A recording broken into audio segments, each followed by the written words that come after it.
And welcome to the Art of Science TV, where we will, as always, connect, converse, and converge on the latest in scientific research, thought processes, and the latest information on COVID-19. As always, I would love to welcome our panelists today. We have Dr. Tim Boyle, Strengthening Society by Putting Science to Work, Director of Innovation and Commercialisation at ANSTO. Thanks for joining us again, Tim. Thanks, Christina. Always good to be here. Lots to share.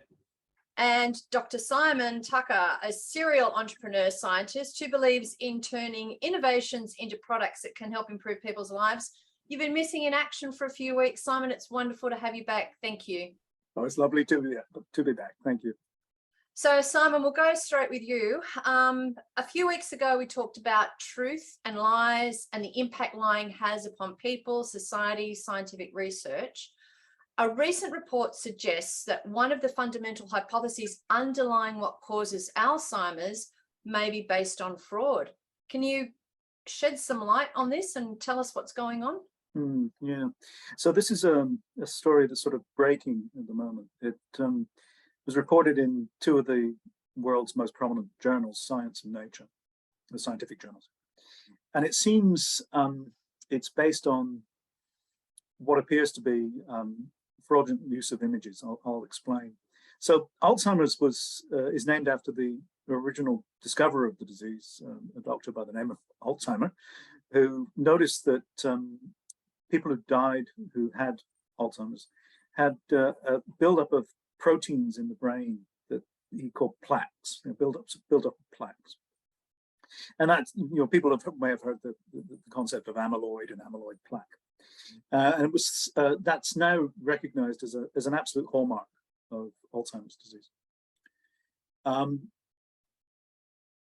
one of the more important things that are relevant to this particular story is that there was a researcher out of the University of Minnesota called Sylvain Lasny, who published a paper in 2006. It's probably the most cited paper in the Alzheimer's field. And what that means is that an awful lot of scientists read it and were moved by it to do their own research. But what he showed is that it was the first demonstration that these plaques, these amyloid plaques, could be causative. So he demonstrated that they could cause the disease. Now, what we now know through the work of another doctor, Matthew Schrag, a neuroscience scientist out of Vanderbilt, is that he probably created a lot of the images in that paper by copying and pasting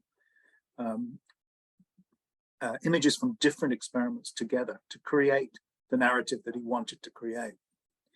Now, this was quite painstakingly put together by Schrag, who then took it to these journals and asked them to investigate.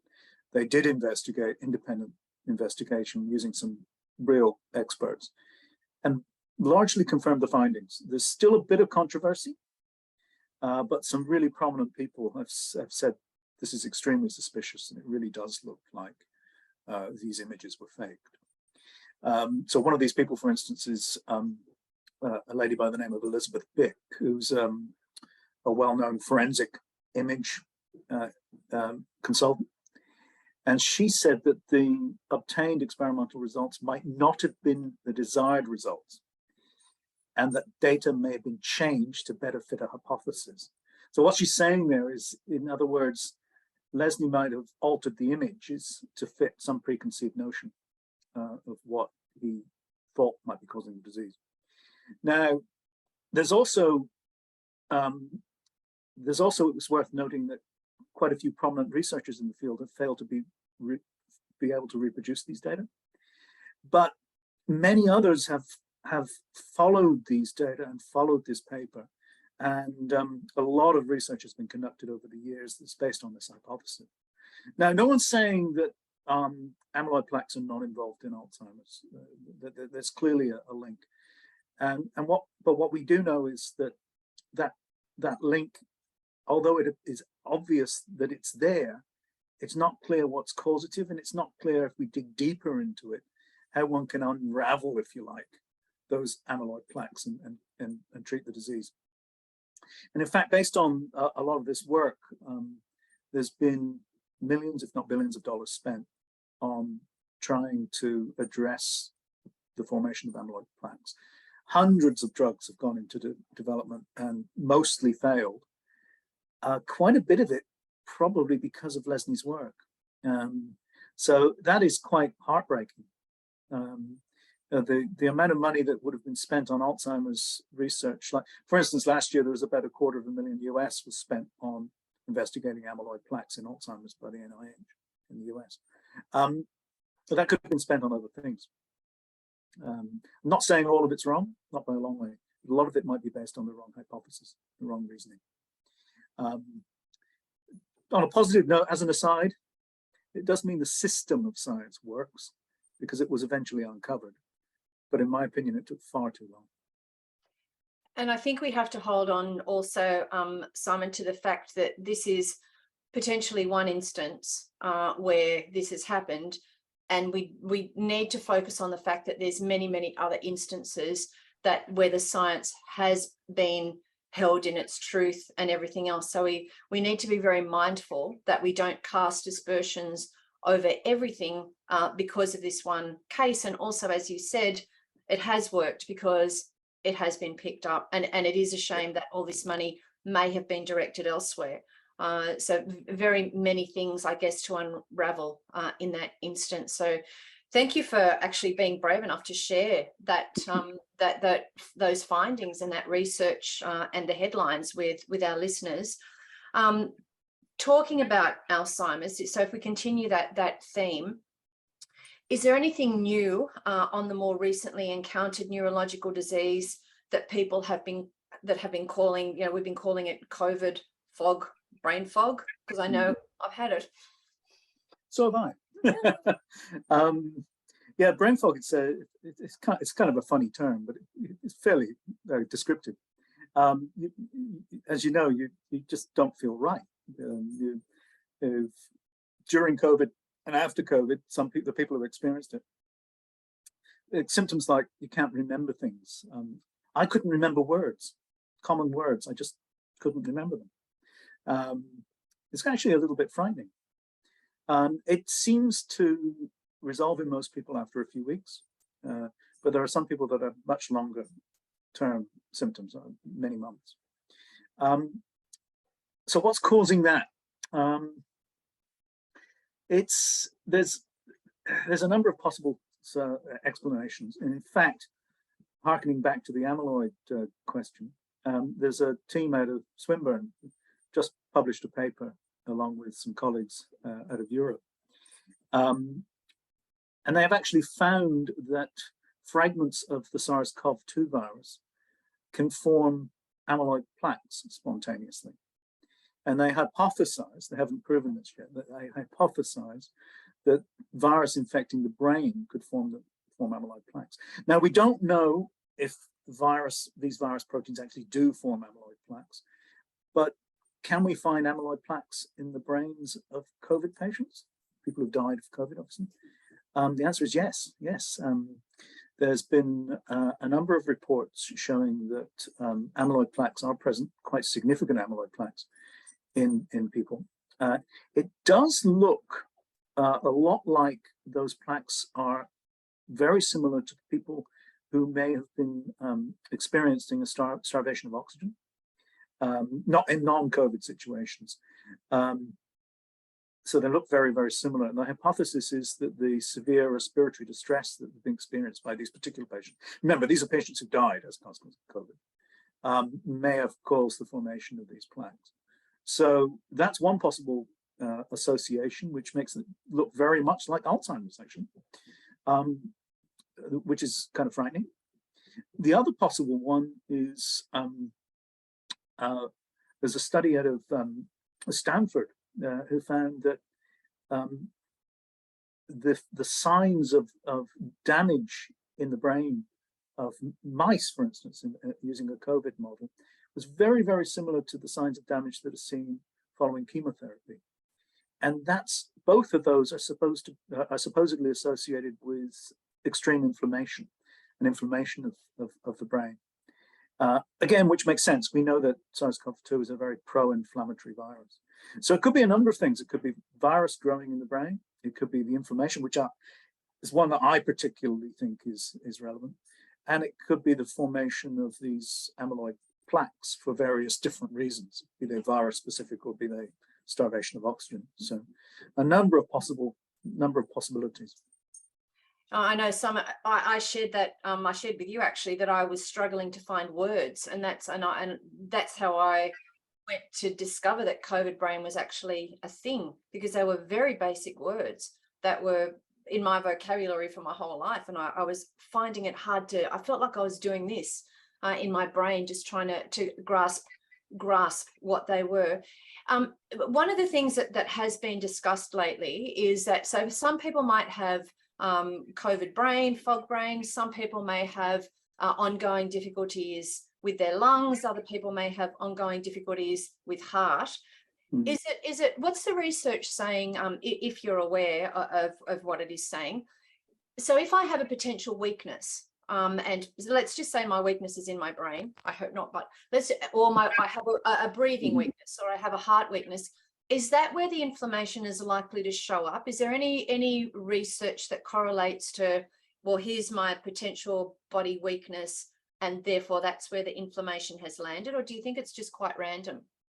Oh, that's a really good question. I think a good way of looking at it is, if you have as you put it, a particular weakness in your body, that might be where the effects of the inflammation manifest. So a good example, if we stick to the brain for a minute, some people, it's rare, but some people with this post-COVID brain fog have actually ended up with strokes. And that's probably because they had a predisposition or something. Maybe they had thin blood vessels or something in the brain, and that inflammation then caused the stroke. A similar thing with cardiac conditions. If you have a predisposition because of some underlying condition, then the inflammation can have an effect there. The rest of the body is probably experiencing it also, but you don't. It's not where you see the effect, it's where it doesn't manifest. It's really interesting, and as we say, we're an ongoing experiment. This is an ongoing research. We're finding new things out every day. Thank you for sharing that information with us. Tim, still on COVID, the third wave of Omicron is here. With the BA.5 variant now being responsible for, I think it's about 75% of the new cases. It appears to be more contagious than any other variant to date. And according to the US Centre of Disease Control, it can evade our immune systems and cause reinfection. Can you explain to our listeners how this happens? Yeah, I'm sorry, Christina, but I'm going to get a little bit technical. Okay, maybe not too techo, but we covered this before. The reason we keep seeing new variants and subvariants is because of evolution. The more people get infected with COVID, the more the virus has a chance to mutate. As COVID is an RNA virus, and RNA viruses are known for having extremely high mutation rates because they lack a proofreading capability. And this means that during the replication process, most RNA viruses don't have a system of checks and balances that fix errors in the replicated genome. And with the average person having about 25,000 copies per milliliter of the COVID virus circulating around their body when infected, the opportunity for mutation is really, really high. Luckily, some of the mutations are inconsequential or even harmful for the fitness of the virus. That's what happens in most times you see a mutation, while sometimes other mutations can lead to a higher virulence and infectivity. And compared to the original COVID variant, the BA.5 variant has 50 mutations, most of which are in the spike protein. And the spike protein is essential for COVID replication and neutralization. So research recently published across many journals, including The Lancet, Cell, New England Journal of Medicine, Nature, continue to show that these changes reduce BA.5's affinity to antibodies created from both natural immunity and vaccine immunity, which is making it the subvariant much more transmissible than any prior variants that we've seen. So I guess that means that if I've had COVID and I have, then I'm likely to get it again in a different way, shape, or form. And I think Tim has frozen, and I'm pretty sure the answer to that question based on what he just shared with us is yes. Tim, I'm not sure if you're back yet. I can see you moving very slowly. Like Simon, I'm just going to flick to you while hopefully we might be able to do something about Tim's internet. There has been mention in the last week about some vaccines being specifically targeting the latest variants. Have you read any of those papers, and what are your thoughts on those? Yeah, so there's two classes of vaccines that are in development. The one more, closest to the market are basically variations on the existing vaccines that are using the spike glycoprotein, or the gene for the spike glycoprotein, from the more recent variants, so Omicron and so forth. That's very sensible. It's very similar. A good analogy would be the way we develop the flu vaccine every year. So that's what those groups are doing. They're using the technology that's existing in the existing vaccines. So there's a very strong likelihood of success. The other science that's probably far more long-term is looking for broad spectrum vaccines that can target all of SARS-CoV-2 and viruses like it. That's a bit like a broad spectrum influenza vaccine, the kind of thing that people have been trying to do for a very long time. Basically, what you do there is you target pieces of the virus that don't change. They're not subject to normal antibody pressure, they don't change. And you try and devise ways of forcing the immune response to those regions. That is really fascinating. If it were successful, it would be absolutely fabulous. But I'm not sure how likely that is to succeed, at least in the near term. It's a great idea and well worth pursuing, but it's been a tremendous challenge for other acute respiratory infections like influenza, for instance. Tim, I'm just going to ask you to turn your video off and on because I still have you frozen on my screen. And Simon, while we do that and hopefully get Tim back functioning, don't you love it when technology works in this century? But so if we do this, does this mean that the vaccine will turn into something like the flu vaccine? We'll need a booster every year. Omicron seems to be mutating, changing, 3, 4, 5 times during the year. Does this mean that we'll need regular, potentially? I know I'm asking you for your opinion now. Will we need regular booster shots 3 or 4 times through the year? Will we be able to go once a year as we do for the flu? Those people that do go for a flu vaccine, will you be able to just go once a year? What are your thoughts on frequency? Yeah, so I think it depends on what it is we want to achieve. If we want to achieve reduced hospitalizations and deaths, I think we can consider a longer spell between jabs, if you like. If we want to reduce infection, if we want to reduce disease, we probably have to think about how long the circulating antibodies remain in the body. And that's about 3 to 4 months. So that says we'll need a booster every 3 to 4 months. Personally, I don't think we'll be doing that. I think we'll probably go for a longer period of time. The other concern, people have raised a concern that of people will get tolerant of the vaccines and that the effects will be reduced. That is a possibility. There is a rather strange effect that was noticed by a scientist many, many years ago, actually a medical scientist many, many years ago, in British boarding schools of all places, where he noticed that children that had been vaccinated more than once with a particular vaccine seemed to generate less benefit with the later doses. However, we've co-evolved with these sorts of viruses. Coronaviruses have been around for a very long time. And our bodies seem to expect to be infected repeatedly. So I think that's probably what is going to happen. The common cold, for instance, and many of the common colds are caused by coronaviruses, comes back every single year. I think that's probably more likely. Remember, we're seeing a lot of mutation of SARS-CoV-2 and a lot of new variants because an awful lot of replication is going on. It's so many viruses are being made all around the world, and every time a virus is made is an opportunity for a variant to emerge. With other diseases like, the common cold and so forth, we do get that evolution, but it's only happening when the viruses replicate, when they're present in the community. And an epidemic is by no means as big as a pandemic.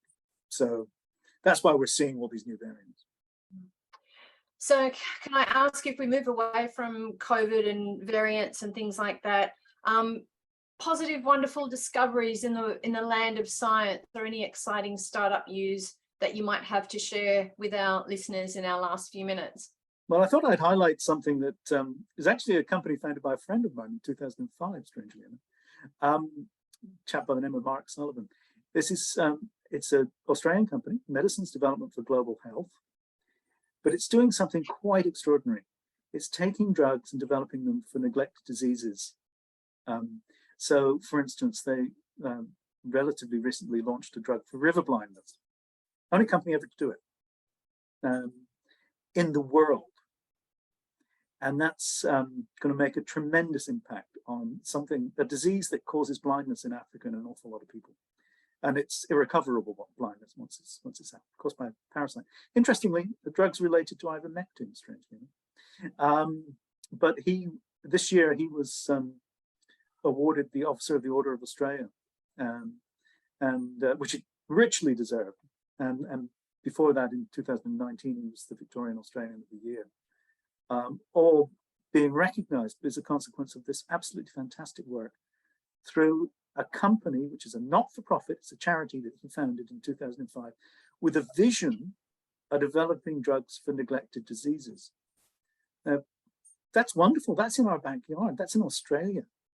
It's absolutely fantastic that this is happening. It's amazing. I thought not many people would know about that. I was just about to say it's amazing, and what a shame that the recognition around that isn't as prolific and profound as all the negative stories that we hear constantly about what goes on in various fields. Sometimes that is in the world of science, as you mentioned earlier with Alzheimer's. Simon, we're nearly out of time. Do you have a word or a few words of wisdom for our listeners that they can carry through with them until we meet again next week?